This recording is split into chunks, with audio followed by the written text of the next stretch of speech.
Welcome you to the Climate Change and Nature Scrutiny panel. Before we start the meeting proper, as it is the first meeting of the municipal year, can I just ask panel members if they're happy to confirm Councillor Mary Jones is convener for the municipal year 2025-26? If you could raise your hands, please. That's lovely. Thanks very much. I'll pass over to Councillor Jones to continue the meeting. Thank you very much, Liz, and good morning, everybody. Can I just start by asking us all to introduce ourselves, just in case somebody doesn't know who they are. So I'm Councillor Mary Jones, and as you've heard, I'm the convener of this panel, and I'll go to my left.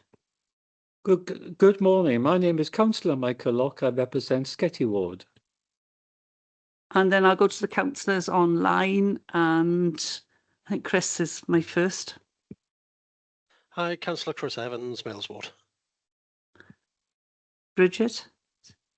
Good morning, Bridget Rowlands, Councillor for the Clydach Ward. Sarah. Hi, I'm Sarah Keaton, Councillor for West Cross.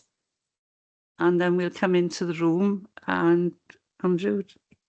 I am Councillor Andrew Stevens, and I'm Cabinet Member for Environment and Infrastructure, which covers transport.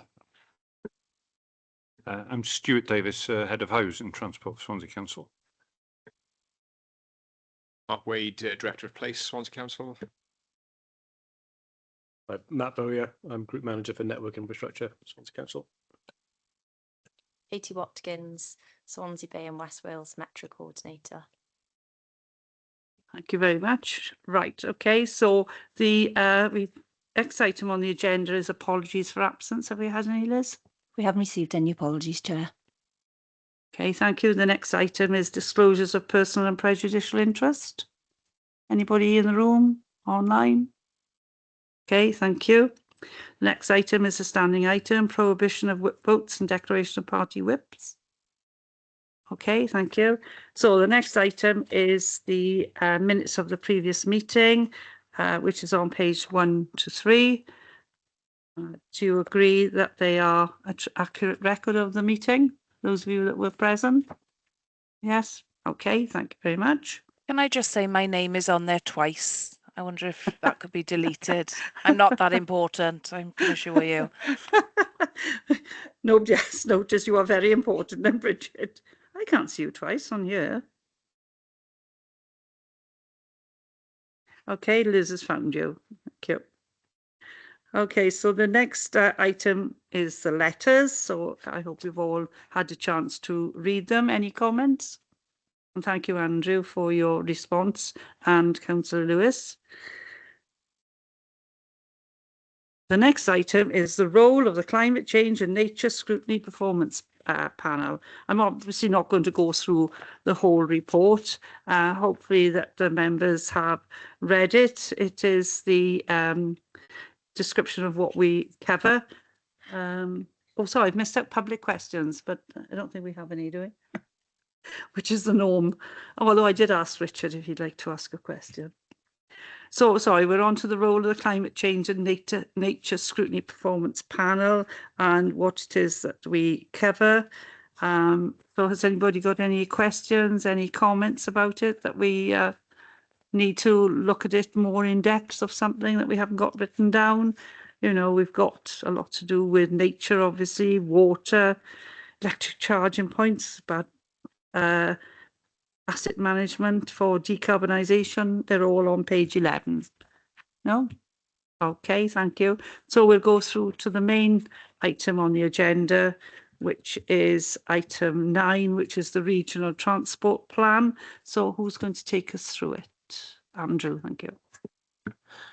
Yeah, thanks, Chair. I want to take you through it because I just want to say a brief couple of words to begin with. That's all. But Matt has got a fantastic presentation for you, for the committee actually. So for us to go through. So I won't labour on it too much.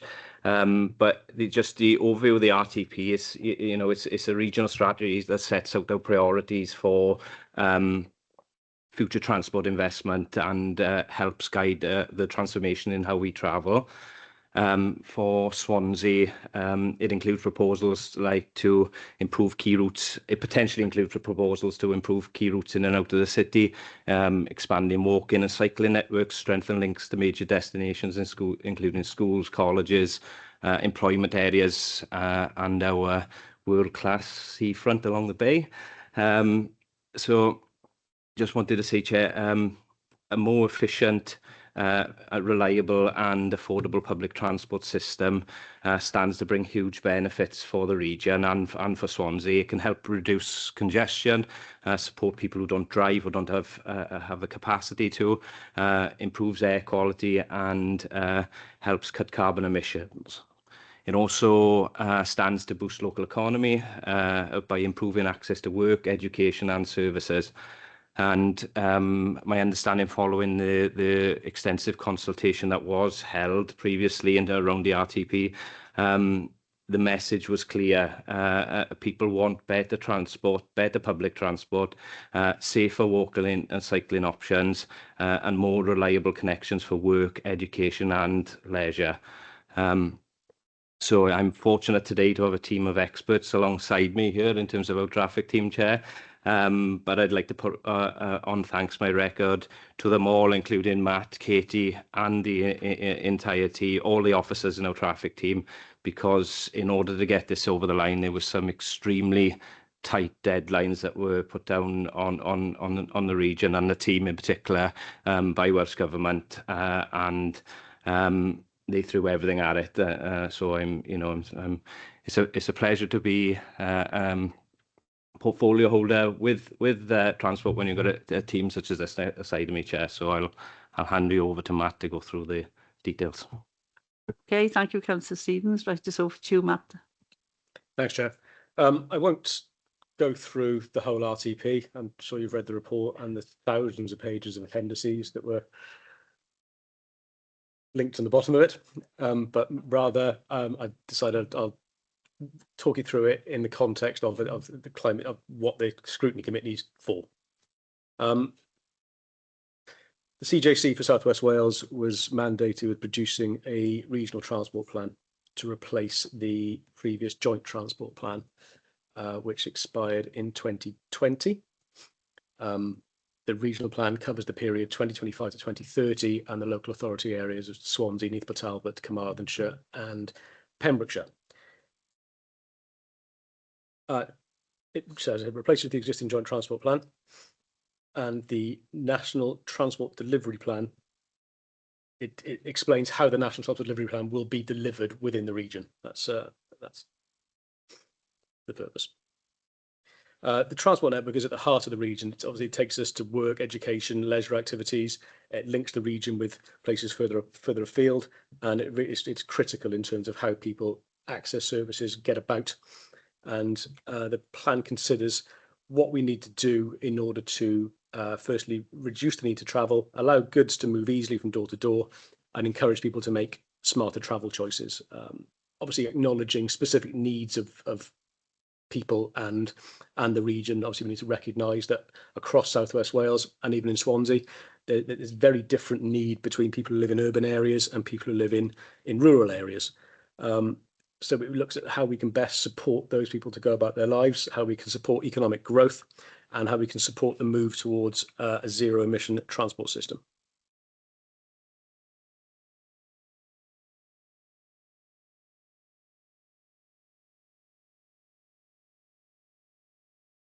So as I said, it sets out the vision for transport across the 4 local authority areas, and aligns with Llwybr Newydd, the Welsh Transport Strategy, and supports Wales's climate goals for 2030 and 2050, including a 98% reduction in transport emissions by 2050, 10% reduction in car miles per person by 2030, and that 45% of journeys are made by sustainable modes by 2040. It's a key policy document to enable Net Zero Wales, the Wellbeing and Future Generations Act, and the Nature Emergency Declaration.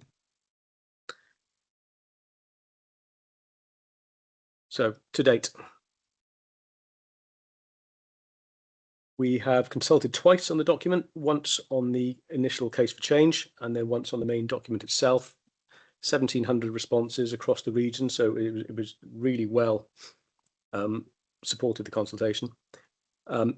As Andrew alluded to earlier on, very strong public support for modal shifts, particularly public transport. That was a key message that came out of the consultation, is that people were not happy with the current operation of public transport in the area. They wanted more frequent buses, they wanted cheaper buses, they wanted more penetration of public transport. Also enabling walking and cycling and nature protection. To go with the plan, we've undertaken an integrated wellbeing assessment to ensure that the plan aligns with wellbeing goals, including a healthier environment and cohesive communities, and a monitoring and evaluation plan to establish how we're going to monitor what goes on over the next 5 years to see if the policies and the schemes within the plan are delivering what they ought to deliver. So that's, some of that includes like national indicators, things like greenhouse gas emissions, modal share, and air quality.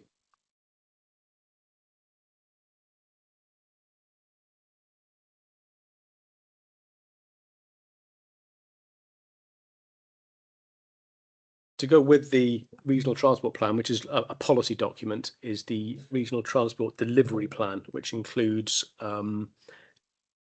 80-ish prioritised schemes across the region, split into two pathways. We have to produce a prioritised list of what we intend to deliver over the next 5 years, and that work to thrash out what the year one delivery plan looks like is still ongoing, with a view to that being submitted to Welsh Government in October time. So there are two scheme pathways, a delivery pathway and a development pathway. The delivery pathway is the schemes which are ready to be implemented, or in a position where we can get them ready to be implemented between 2025 and 2030, and a development pathway, which is schemes that require further scoping, development, business case work, that type of thing. Schemes are split into key packages, things like active travel infrastructure, which could be strategic corridors across the region. Hydrogen bus trials, we're actively engaged with TfW over their hydrogen bus trial. Rail interchanges. Now, although the plan focuses on local authority interventions, we can't include schemes that are not within our gift to deliver. So that means that we don't include things like new railways, although they are mentioned in the plan, and we don't include trunk road schemes because they remain the responsibility of Welsh Government or TfW in the delivery. We would include enabling infrastructure to get to these new stations, to get to these sort of, if they decide to improve the trunk road network, it's what we would need to do on our infrastructure in order to make best use of that investment. ULEV charging, and then also things like nature recovery measures. I mean, we're looking at a biodiversity net gain. We're required to do that, and we'll be measured on that through the plan period.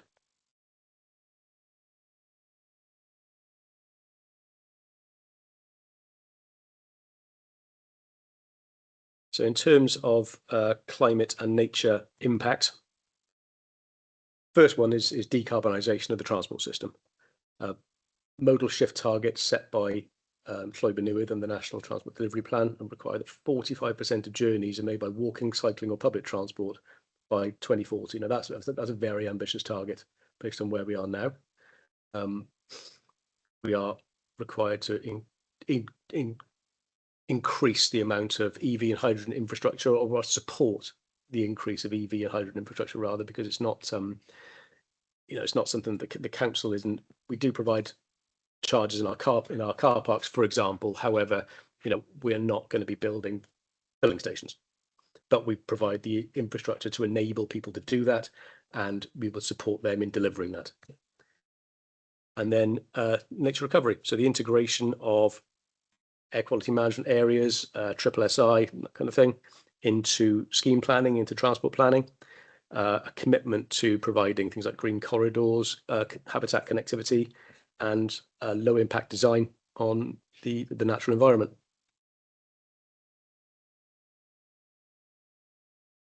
The plan is accompanied by a comprehensive monitoring and evaluation plan, which includes many of the sort of national indicators for tracking progress, greenhouse gas emissions from transport, air pollutants, access to services, modal splits that we would measure, safety of the infrastructure, condition of the infrastructure, and that would require annual reports to be submitted to Welsh Government and then full evaluations in 2028. Demonstrate that we're supporting the 2030 and 2050 climate goals through our transport planning.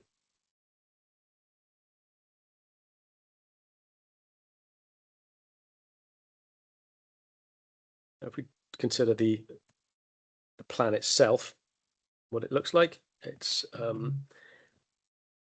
sets out how we're going to create a transport system that recognises the hierarchy of travel modes that are identified in Lloyd Newydd, which sets out walking, wheeling as the highest priority, followed by public transport, ULEV, private motor vehicles being the lowest priority.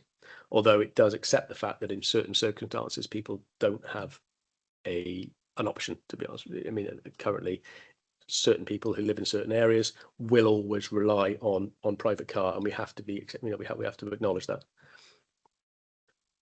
So we look to pursue active travel and public transport wherever it's feasible, which is obviously that's necessary in order to allow the region to meet its obligations on climate change and ensure that economic development can occur. And to that end, the plan outlines policies that set out our ambition and then what we intend to achieve over the next 5 years. So the structure of the plan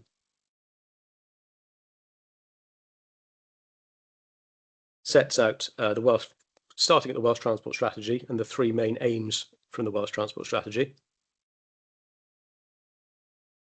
and then how they translate into regional aims and regional objectives, and then how they further cascade down to form our regional policies, which will then detail how we intend to deliver the aims of the Welsh Transport Strategy. So priority 1. That's big enough. You've probably seen before, is all about bringing services to people in order to reduce the need to travel in the first place. So that's things like, it could be improving physical connectivity, making the transport network more efficient in order so things can move a bit quicker, digital connectivity and broadband to allow people to work at home so that people don't necessarily need to travel long distances in order to go to work, for example, and then also reduce the demand on the network. Priority 2 would be allowing people and goods to move easily from door to door by accessible, sustainable and efficient transport services. The aim in that case is to achieve a shift away from private car to a more sustainable traffic travel mode choice, I think. So integration and of interchange between modes to make it easy for people. Consider freight movements, and it's a lot of freight on the network that doesn't necessarily add a lot to South West Wales. A lot of it travels through the region rather than adding to the region, I think. And then to encourage increased use of public transport, and make sure that ensure that when we are renewing areas, when we are developing areas, talking about land use planning, links to the LDP, links to the SDP, that we are really making sure that that transport planning is also at the heart of that, to make sure that they're all linked up and combined. And then priority 3 is to encourage people to make the change to sustainable transport. Now that's always the most difficult bit, I think, isn't it? Is enabling residents and encouraging them to change their travel behaviour and utilise low carbon modes requires people to change their behaviours, which is always the difficult thing. You can provide all the infrastructure and services that you want, but they need to be pretty good to encourage people that they need to make the shift from private car to sustainable transport.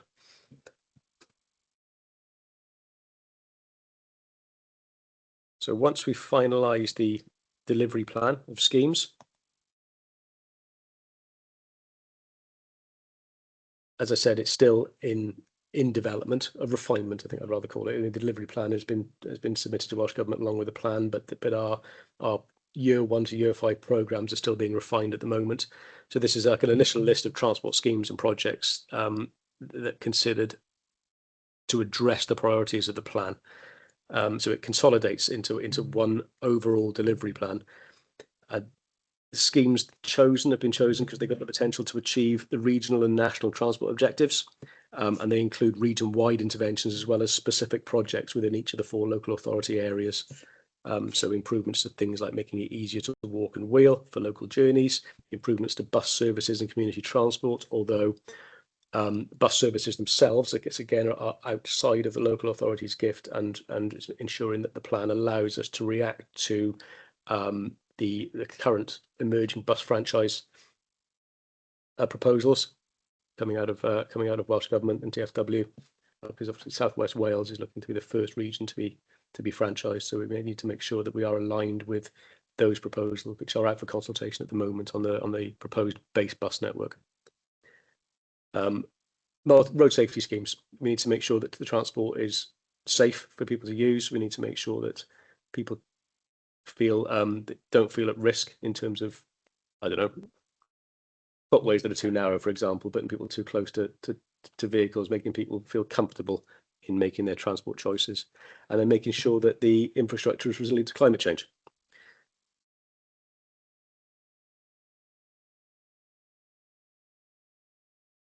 So the final plan itself has been submitted to Welsh Government last week with the delivery plan for their approval. We are expecting to hear back from them by October with their feedback from the plan, and the delivery plan, which is the schemes, we as regional officers are still working through at the moment to refine what our year 1 to 5 programme looks like in terms of which schemes we're going to bring forward, and then that will be submitted to Welsh Government in October as part of the grants modernisation process. So I'm happy to take any questions, Chair.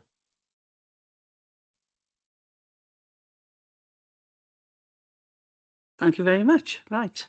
We do have questions as you've been sent, and I noted down 1 or 2 things actually that came up as well.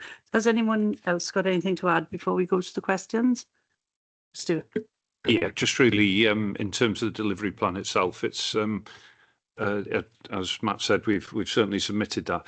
It's fair to say that we've probably asked for more than can be delivered within the 5-year period in terms of the indicative level of funding. It's a bit like a Christmas list, but too many things on there. So I think, you know, well, the next stages as a region is we're looking to prioritise that down into what can be delivered for next year.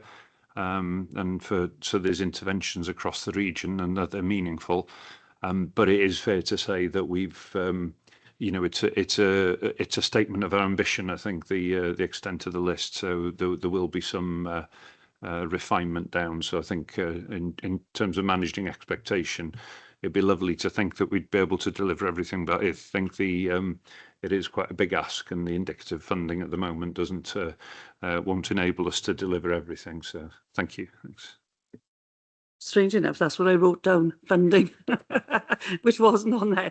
So maybe I'll ask you to go into it in a bit more depth afterwards. Actually, you've answered my first question in a way by the start of the presentation, was how does the regional transport plan align with Swansea Council's net zero 2030 and net zero 2050 goals? It was a little bit, but I don't know if you can add anything to it, please. Yeah. So as you mentioned, Matt did touch on that a little bit. So the RTP will prioritise decarbonation of transportation through modal shift, invest in sustainable travel infrastructure for active travel, public transport and zero emission vehicles. Carbon impact assessments are integrated into scheme appraisal, prioritisation and monitoring.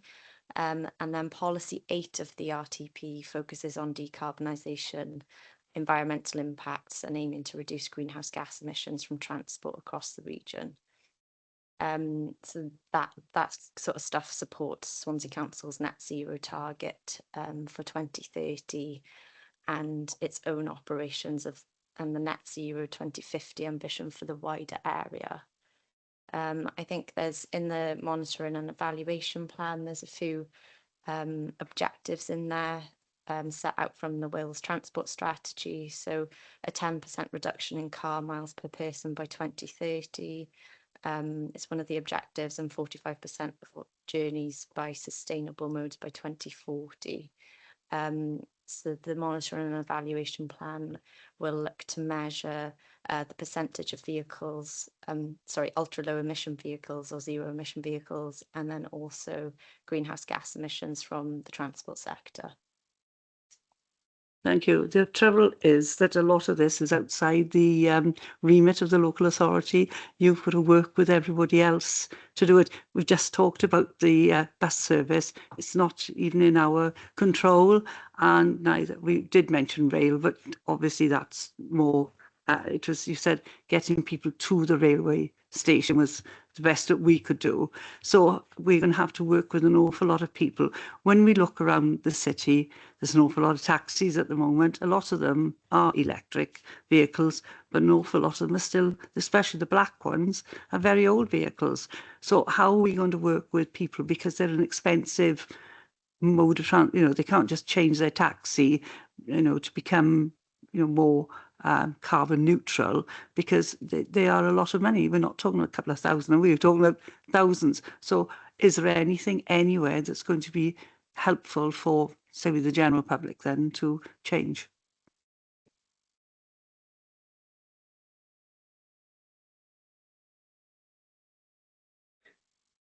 Yeah, we do work with taxi operators. I mean, we're looking at things like provision of EV charge station, EV charge stations in town. Yeah, to have rapid chargers to allow people with taxis to charge up quickly in between fares, that kind of thing.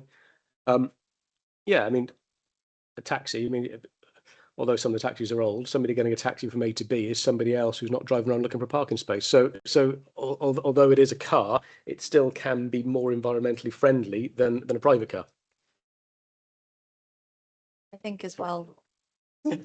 Yeah, it's a very difficult one. This one, obviously, we've got the move away from the internal combustion engine and the sort of electrifying or hydrogen, whichever mode we end up with, sort of fully in a mix of the two.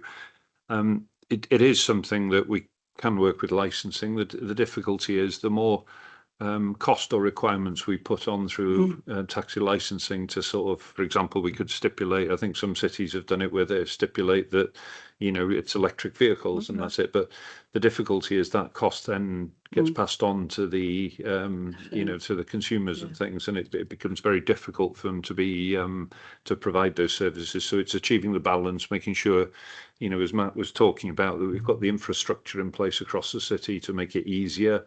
Certainly to get that encouragement to get there, but you know, the pace of which we do it depends how much, to an extent, I guess, not just the council but all the society are willing to pay for it, really. So that'll dictate the pace of change. Thanks. Okay, thank you. We're on to our second question now, which is Councillor Locke. Hi, good morning. Right, my question is, what specific measures are included in the RTP to encourage a shift from private car use to active travel and public transport? How will the success of these measures be monitored and evaluated over the 5-year plan period? Thank you. So the RTP and the Regional Transport Delivery Plan include a range of targeted measures, such as expanding walking and cycling infrastructure, bus priority corridors to enable buses to move faster across the network, integrated ticketing to improve user experience and hopefully be able to have one ticket across bus and rail, and then includes stuff like mobility hubs to provide integration between modes, as well as stuff like park and ride provision. The monitoring and evaluation plan contains key performance indicators relating to modal shift targets, looking at increased public transport and active travel use. Within that as well, there will be public satisfaction and accessibility surveys, which will provide ongoing engagement and the opportunity to identify barriers as we proceed through the plan period. Anybody else want to add anything? No? Right. Next question is Councillor Keaton. Good morning. How does the RTP address climate adaptation, particularly in relation to flood-prone transport infrastructure? The RTP incorporates an integrated impact assessment that includes climate risk mapping, identifying transport corridors and assets which are vulnerable to flooding and extreme weather events. So this will look at roads, rail lines, active travel routes in low-lying or coastal areas, especially in Swansea and other flood-prone zones across the region. The RTP is coordinated with NRW and local flood risk strategies. We'll be looking at measures such as avoiding vulnerable alignments and detailed infrastructure design. Will implement improved drainage, and then in addition we've got flood resilience schemes which are contained within the delivery plan to address existing issues with infrastructure. Thank you. Mary, could I, Chair, can I get back just to ask us a following question? Yeah, of course you can, because I was going to ask it, but you've probably got the same question. Maybe. I was just wondering how you judge these days with the weather becoming so extreme. They used to say a 100-year flood chances. How do you look at these and assess them more like 10-year chances, or how do you prepare if you, I mean, since this weather is becoming more extreme, do you still go by the 100-year or 50-year or whatever rule? The honest answer is that I'm not entirely sure, because I'm not a drainage engineer. I designed traffic lights before I did this. Okay. But yeah, like you said, they do look at the 30-year storm, the 1 in 100-year storm. I'm not sure that that's been moved on in terms of years, is it, Stuart? Doesn't seem to be. No, I think we're kind of facing unprecedented challenges, as you've sort of alluded to, really. In terms of how it's going to be delivered, you know, the delivery plan gives the opportunity to bring these in. It combines the grants modernisation work, which the Welsh Government are doing, also is combining a lot of different funding streams, and one being the Resilient Roads Fund, which was in there. There's no doubt that the kind of demand on those sort of network resilience issues for public transport and for other forms of transport really will increase. At the moment, we've got some known areas which we can flag up, and we can put measures, we can put interventions in place and things for those. But it's very clear that as time goes on, there'll be lots of unknown areas suddenly coming forward. We've got the responsibilities and duties of the local flood authority, so that's kind of mapping for fluvial and sort of pluvial, the sort of rain and coastal from the rivers and different things on there, and from the coastline. So we kind of are increasing our knowledge and understanding of where areas may be more prone. We've obviously got the challenges of not just the surface water drain capacity, but culverts, large culverts and things which will come into play, and those are coming under more strain. I think in terms of the protection of those, I know that the Cabinet on every year have sort of given additional funding to make sure that we've got sort of the staff to ensure that the networks we've got in place are responded to, that we've got sort of proactive treatment to make sure that those there's no blockages in advance of a rain event. But yes, absolutely, fundamentally, we're going to have some new areas where we previously didn't have flood and network resilience issues coming to the surface, and undoubtedly. Thank you. Thank you. I think it's me again, isn't it? So, yeah, hold on a second. In the room, you've got Councillor Locke, who's Sketty, Councillor Evans, who's Males, and Councillor Keaton, who's West Cross. So obviously they're talking about Mumbles Road. And we've got me with Calais, and they're known hotspots already. And yet we're trying to run a service where we've already got these difficulties. And you say this fund, what was it called? The Resilience Roads Fund. But are we able to use any of that to do the works to the roads that we've all, the two roads we've mentioned are both A roads that are, really important for as you said, transport to use, and yet take Sunday, we had a terrific downpour with us, hailstones a lot in Calais. It didn't flood that badly, but it just starts to gather. If it had carried on for another half an hour, then yes, we probably would have had some flooding. So I don't know about Mammoth Road, because obviously I wasn't there. So how are we going to manage what we've got? Will we known, as you said, and anything new might come up in Gorsina and Gowerton, which we have had in the past? Yeah, no, just to ask, I'll bring Stuart in now. That's fine. But I think it's overlapping quite a bit into the technical drainage elements. But we did put in the bid for the, as you're well aware, for the Resilient Road Fund, which included Calais and Skirlage as well, because there's been issues down in Skirlage, significant issues. That actually was on site myself as well down there. But I mean, it's clear to everyone that these 1 in 100 years, and Sarah is right, that's what they used to call them in terms of things, is becoming more frequent. In terms of its more intense rainfall, that is seen in a lot of areas in terms of that potentially can't cope. I mean, I've noticed it even on the farm in terms of changing it with the ways of working that we have in there.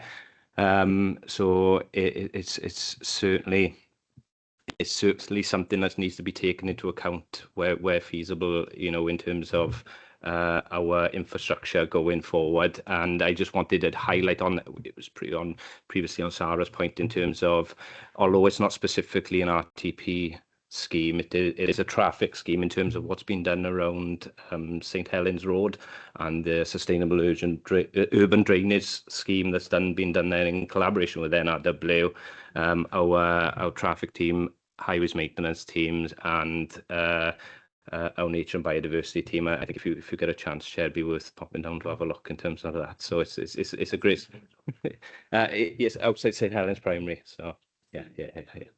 I've already seen it. Thank you, Stuart. Yeah, it's a real challenge, and we've got the areas where, because of the intensity of rain, the one thing that's clear is that there will be periods during the storm itself where, unless we have such massive levels of investment in terms of the drainage infrastructure, that there will be periods where that rain will stand and there'll be localized ponding. The target will be those areas where we've got increasing frequency and severity of sort of disruption of the network, where where it goes to a depth and it's cutting off communities or affecting emergency service access, different things on there. Those are the areas that we will be focusing on first. Andrew's touched on an important fact, which is the development of the kind of SAB function, which is looking at how we get the sustainable drainage system sort of deployed as all new developments come online, and a degree of retrofitting, which is necessary. We've got systems, quite often combined systems, where we've got highway drainage going into foul systems, and they just getting overloaded. So it's how we take some of that water out, but also how we don't, the rate at which the water going in, how it can be distributed into the ground rather than concentrated and then leading to flooding problems further down the line. So it's how we come up, and it's something that rolls out in all developments, and it'll be certainly get better in terms into the future as we develop more, that it isn't automatic, that it'll just be connected up to a pipe and then it will lead to further problems down the line. So those are sort of longer term measures which will have positive impacts, but we will need to tackle some of the areas that where, for example, there are existing systems that are overloaded and then causing problems further down. Thank you. Can I just add to that on a maintenance standpoint as well? Again, it's going away in terms of the RTP itself, but it is pertinent in terms of the increased rainfall we're getting. I mean, our highways maintenance team have access to a specific rainfall indicator. They have pretty solid heads up in terms of what areas around Swansea will likely get the increased rainfall at any time, and I know that's proved a huge asset to them in terms of picking out the culverts and the areas in terms where they will send a team beforehand, before any kind of wet weather warning, to try and do what they can. Obviously, there's still instances that isn't quite far enough, but they will prioritise certain areas in terms of trying to get those areas clear, free of debris as best they can. To ensure that any potential rainfall issues are minimised. And it's surprising. Well, you obviously know yourself, Chair, but it's surprising the amount of work that actually goes on in advance in terms of trying to prevent a lot of these things. Thank you. And to be fair, they do come when they can, if they know there's going to be heavy rainfall. It's just these showers we get in between that aren't really showers. They're complete downpours that you can't predict really. You know, it says slight rainfall, and the next thing you know, it's not. But yeah, and you know, thanks to them, because they do a very good job, and they're there, 24 hours a day.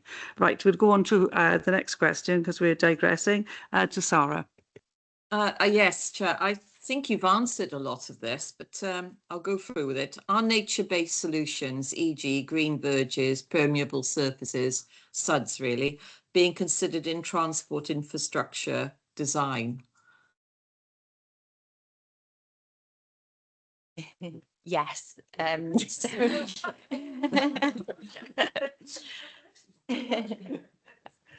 it. Okay.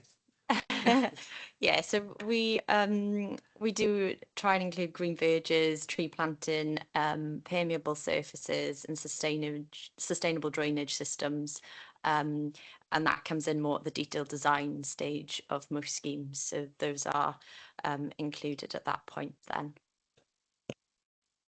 Could I come back and ask a question, Chair? Certainly. I know that there's been some really good work done with verges being made into rain gardens, and they look lovely, and it does help. I mean, what people don't seem to understand is if you use SUDs effectively, you don't get as much overflow and sewerage going into the sea when you have these heavy rain, because you can hold the water where it is, and our ancient sewage systems don't get overloaded. I'm wondering if there's grants or anything where we could actually put in more of these verges that we can get hold of, and because I think the more that go in, I'm thinking especially around the Mumbles Road and areas like that, the better it would be. Yeah, certainly it's something we're always looking out for. There's a strong interest in terms of for the water companies for this.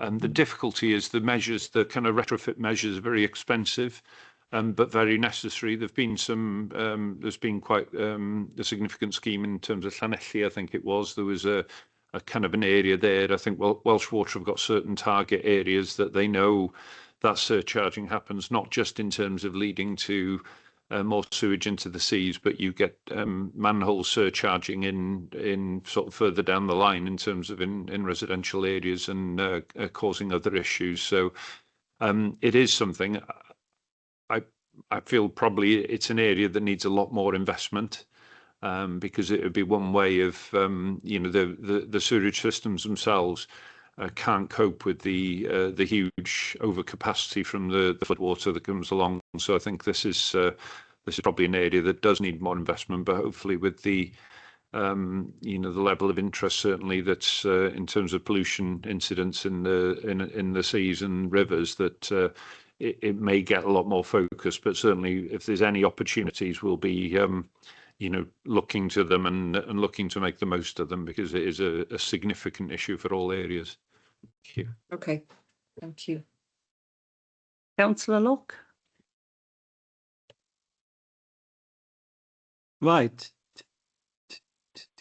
Does the council have any influence with the bus companies in terms of updating buses to make them more environmentally friendly? I'd just like to add, most of the buses currently in Swansea are really old. The old diesel buses. Thank you. Thank you. So I think Matt touched on this briefly in his presentation.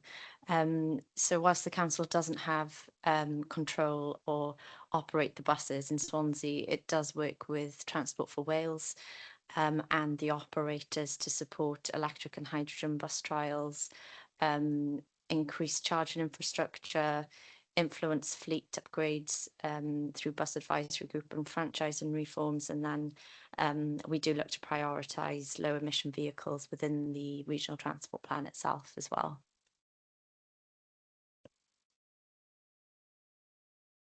Yeah, just emphasising that point really. I think the franchising is where the biggest sort of amount or our ability to kind of have that control with Welsh Government and TfW, the network. It's fair to say that we, you know, with a number of the operators, we haven't got the newest fleet. We certainly don't see shiny new buses. We see not just hand-me-downs, but sometimes it's hand-me-downs of hand-me-downs that we're getting, which means they're older. They're sort of you know, they're not to the same Euro standard in terms of for you know, the pollution things on there. We do have kind of regular meetings with through the quality partnership with first in terms of the major provider, and we do nag about the sort of age of vehicles and different things coming in, but ultimately they're kind of commercial entities. They've got certain freedoms to operate. The buses are safe and that they're, you know, within legislation. Our ability is limited, so but hopefully with franchising and certainly some positive signs with the hydrogen bus trial that's you know, will be rolled out here at the same time. Pretty much hopefully 2027 there'll be a number of hydrogen buses coming into use, and that will tie in with the franchising, and that'll be, you know, certainly a really positive step. I read over the weekend actually with hydrogen buses that they work very well in like Cambridge, flat areas, but Swansea is very hilly, extremely hilly in some parts. So is that going to be a problem? Yeah, it's sort of the electric buses I know have more challenges in terms of with the hills because of the amount of you know, battery rundown and things, but the hydrogen is certainly something which the fueling is, it's to an extent it's an internal combustion engine, but it's with, you know, very clean fuel, so it just sort of it's water effectively out of the tailpipe on there, so that doesn't have the same negative impact, so that's certainly not an issue. And I think this is why the belief is that certainly for all forms of larger vehicles is it may be a bit of a mixed economy in the future between hydrogen and electric. You know, certainly the fueling is very quick in terms of with hydrogen. So I think you know, it's positive. I suspect we'll see a mix of both as things progress. So just to clarify, the hydrogen buses work on an internal combustion engine. So that's not the same as hydrogen cars, which actually converted it into electricity. The fuel cell, there's yeah, it's a couple. There's certainly retrofit for the IC. I think maybe some in terms of fuel cell workings as well. So, but we'll certainly provide more information on the trial that's coming forward from, as I say, Welsh Government and TfW on there. So, thanks. Before I called Chris in, I was in Caerleon, which is Monmouthshire Council. Now they had electric buses like last year, I think I was there, and I don't know how hilly all of Monmouthshire is, and I don't know if it's all of Monmouthshire. I don't know if you're aware how it went out, you know, because they'd obviously purchased the buses. Well, you don't take an outlay like that and not be, you know, successful. There are electric buses in operation on some of the T routes in terms of the main routes in terms of the key routes going up from the spine in terms of up to Aberystwyth. They operate on the hills, but it's just that they have to plan the routes in terms of where the charging and different things are. But there's kind of main spine routes going across Wales where they've deployed electric buses onto. So. Hopefully we're learning a lot, but that was right. Sorry, Councillor Evans.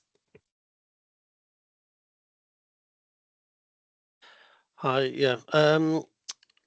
Looking at sort of areas with large areas of employment, so in that more frequent buses and more direct bus routes are needed for places like the Llansamlet Industrial Estate. How much influence are we going to have over this? And are we encouraging active travel in the area? Thank you. So as we've touched on, Transport for Wales are currently in the process of rolling out bus franchising. So we are working with them over the proposed network, and the regional transport delivery plan includes schemes to improve active travel in the areas like Llansamlet. So we hope to improve bus connectivity across key employment sites. Want to come back, Councillor Evans? Happy, right? Oh, now then, I got to say this one. How is the Habitats Regulation Assessment, which was in Appendix 7? See, I read every appendix. If you believe that, you will influencing scheme selection and design. And I got a part B.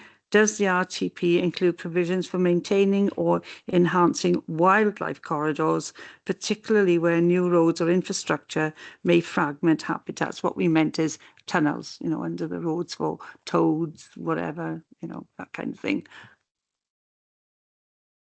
So 7A, the HRA screens all the RTP policies and schemes for impacts it has, and they've identified 19 schemes across the region which require stage 2 assessment, and that will look at detailed ecological and habitat surveys, modifications to designs to mitigate the impacts, and integration of biodiversity enhancements. And then 7B, the RTP includes the avoidance of habitat fragmentation through sensitive routing.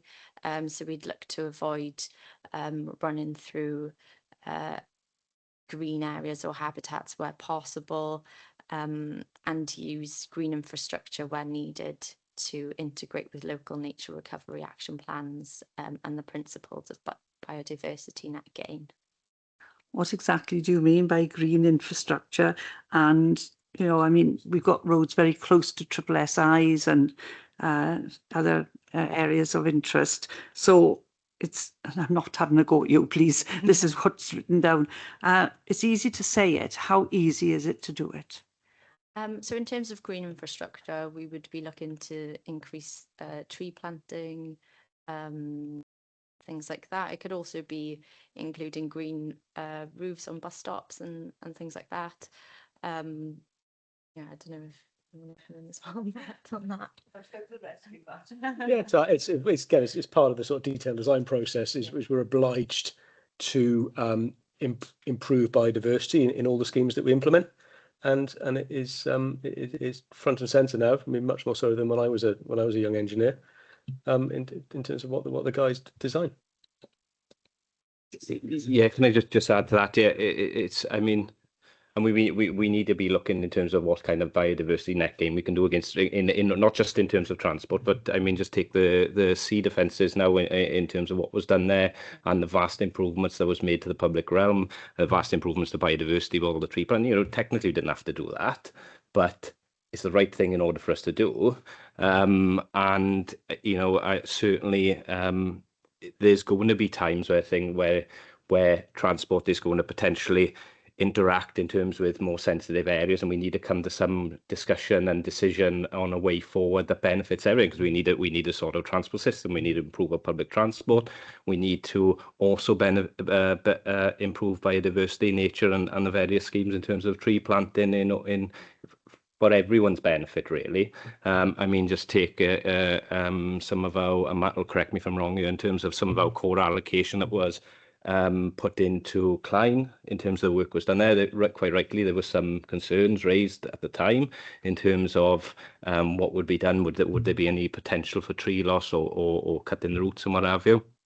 Worked together, got a good way forward, and it's vastly improved that area now. So as long as those conversations are happening and we're all inputting in terms of what can we do for the benefit going forward, I think that's the way we've got to be, Chair. So thank you, and I am going to praise Swansea, because on the television when it said about the tree planting, we were one of the best in Wales with that professor who's going around looking at trees that need to be planted. It was on the news this week and we're one of the top ones. Cardiff wasn't.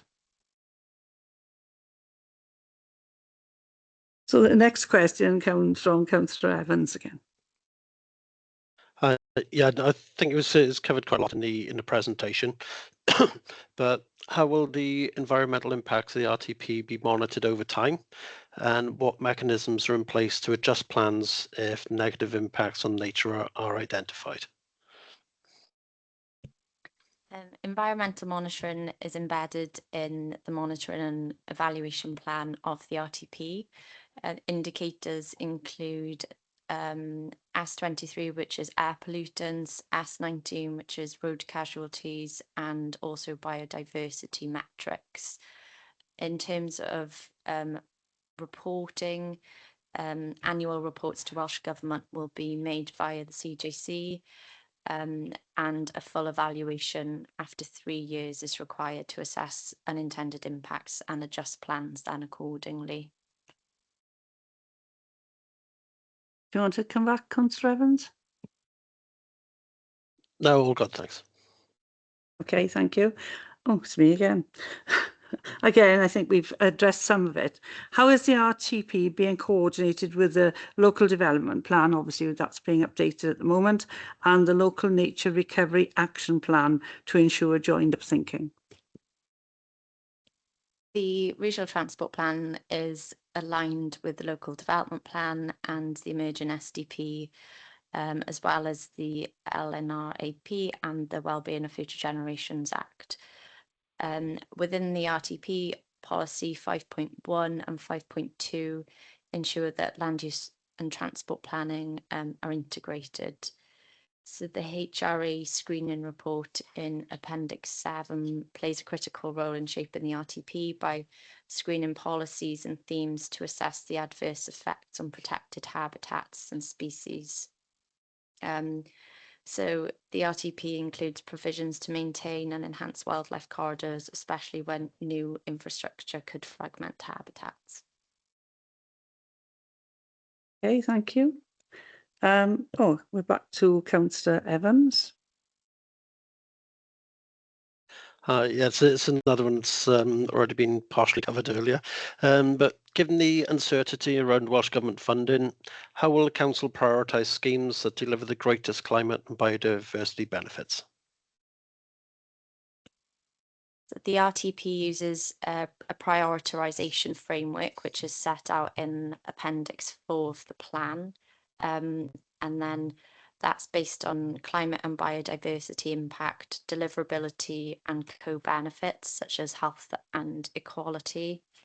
And then we also look at alignment with national targets, such as Net Zero Wales and those set out within Llywelyn Newydd. Appendix 8 outlines the risk mitigation strategies, including adapting to funding variability.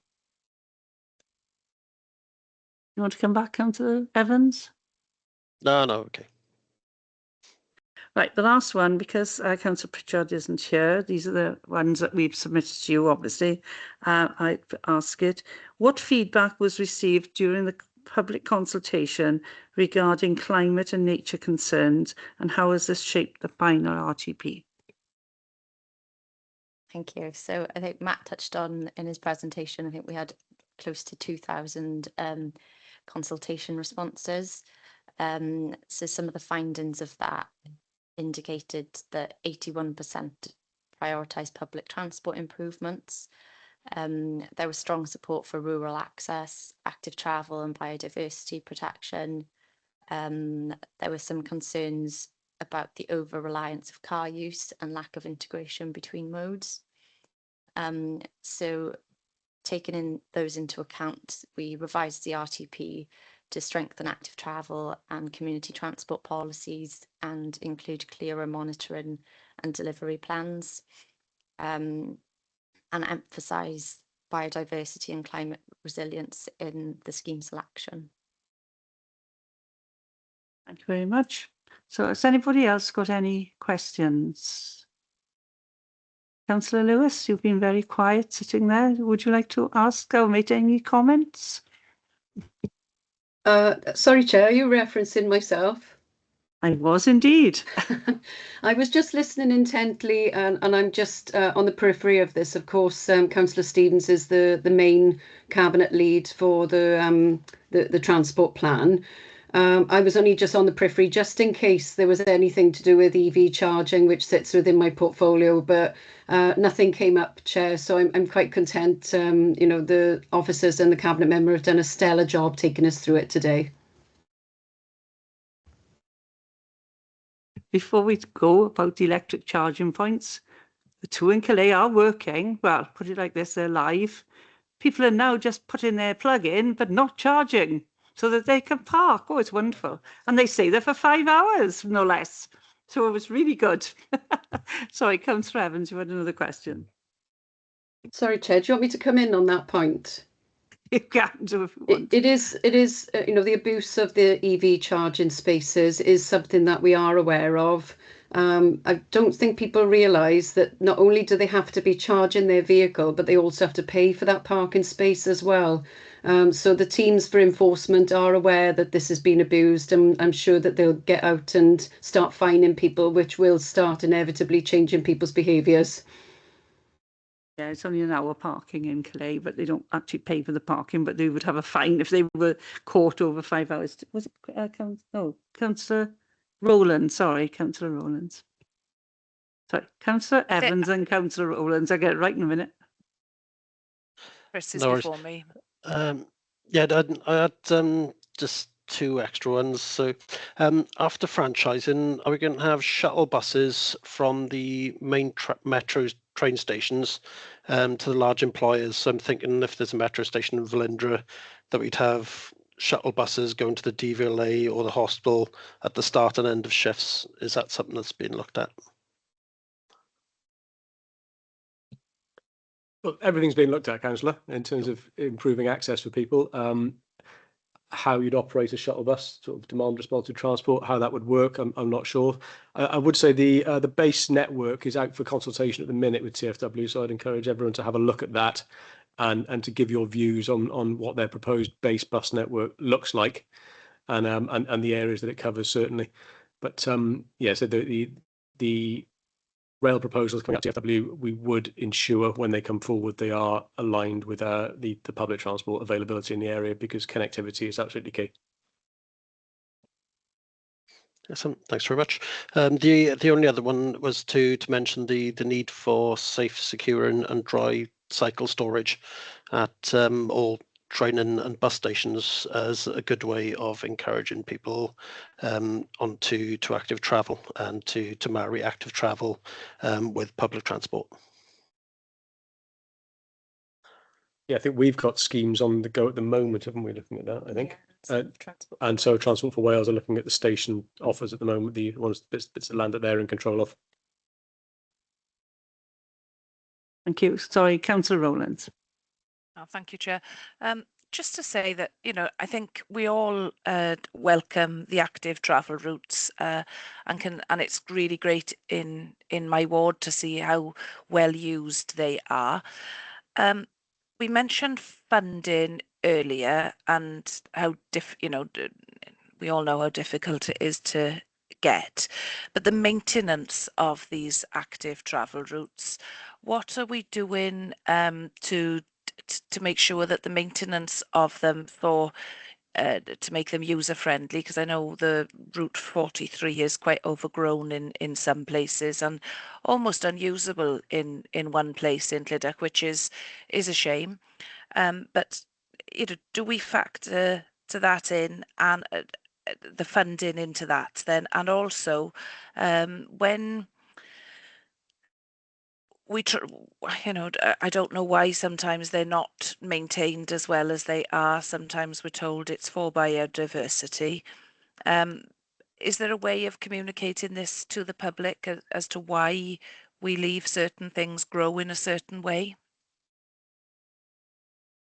I'm not sure if you can answer that or if it's Councillor Stevens, because it's the cabinet portfolio as opposed to transport, except the active travel. It's I can certainly start. Yeah, no, sorry. So yeah, thanks, Bridget. Stuart will comment on the specifics in terms of the grant and the capital revenue, which I'm sure you are familiar about. And the fact that the routes can put pressures on some other services perhaps unwillingly, but we are certainly working together closely with our Parks Department in terms of ensuring that these are maintained. In fact, we bought some additional equipment for them, some specialized equipment in order to for them to help them maintain and streamline what they do in terms of the maintenance and cutting back on the active travel routes. I mean, I'd have to tell you in terms of the flail that we bought, and I'm sure me and you could talk tractors all day, but I won't do that now.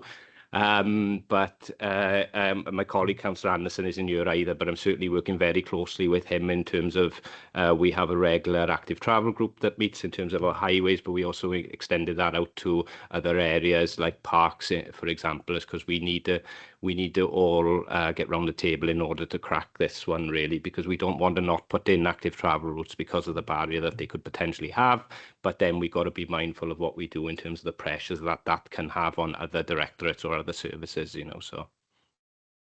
Stay with welcome add in terms of the grant. To be honest, I have little to add. I mean, that conversation we've had, we certainly also made the case to Welsh Government that sometimes the active travel routes require more maintenance, and it's an ongoing discussion. It's going to be a challenge, I think, because there's things like referring back as well to sustainable urban drainage. There's more maintenance costs associated with that, but there's clear benefits. So I think in terms of for both, it's something that I guess we have to consider societal wise, that if we want better green infrastructure, that it may come at a higher cost than the traditional throw a load of tarmac down on it and it's minimal maintenance. So I think that there are things that we need to face up to on that. So thank you. Thank you. Okay, thank you. Does anybody else? Oh, right, Richard.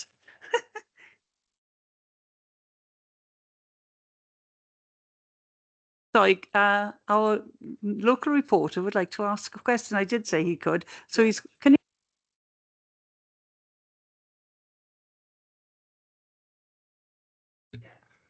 Okay. Yeah, you indicated earlier that I might be able to ask a question. Is that still the case? Yeah, thanks. If it's just referring to 2.9 in the reports on page 25, where it talks about 4 major schemes having been identified as part of the RTP, one of which is major works to the Fabian Way approach, including reconstruction of Baldwin's Bridge. Can you say what the other major works are you propose for Fabian Way apart from Baldwin's Bridge reconstruction? And also, is a new road linking that area around the bridge to SA1 off Langdon Road still proposed?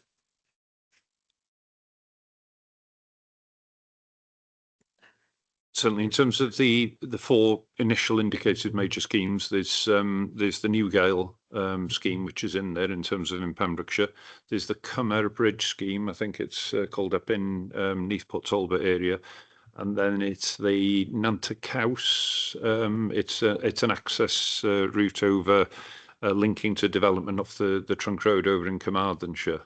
And as you said, the Baldwin's Bridge, the sort of access to the port and interchange there.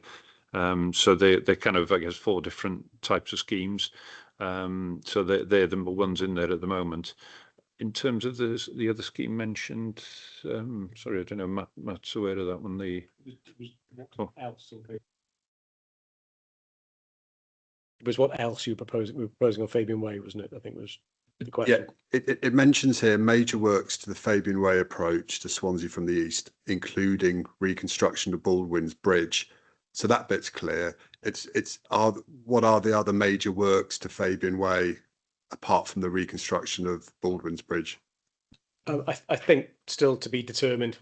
I think obviously, if we do end up with development in the port, then clearly another means for getting in would be advantageous. And in terms of opening up some of the land around it, obviously you need to connect that into the rest of the network. But to say it's at present, it is the replacement of Baldwin's Bridge, and then there will be other works associated with it, but it will depend on what time that comes forward.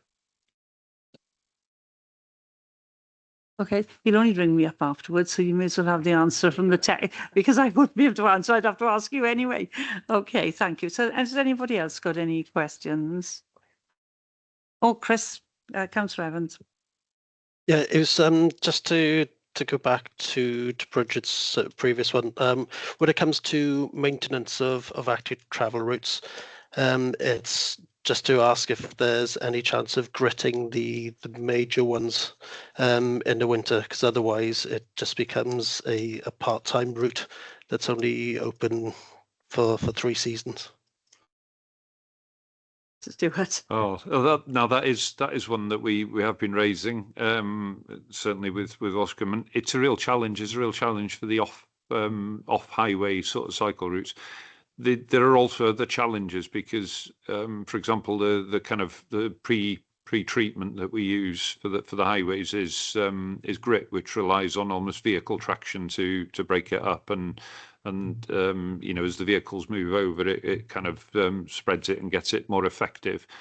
That wouldn't be the case with a lot of the routes. So it is something that we're conscious, you know, going to the future, that we're going to have to look at options, but it may be different, you know, if it's decided that it's something that we can bring forward, that it may be something that we have to look at, you know, other brine treatments or other things.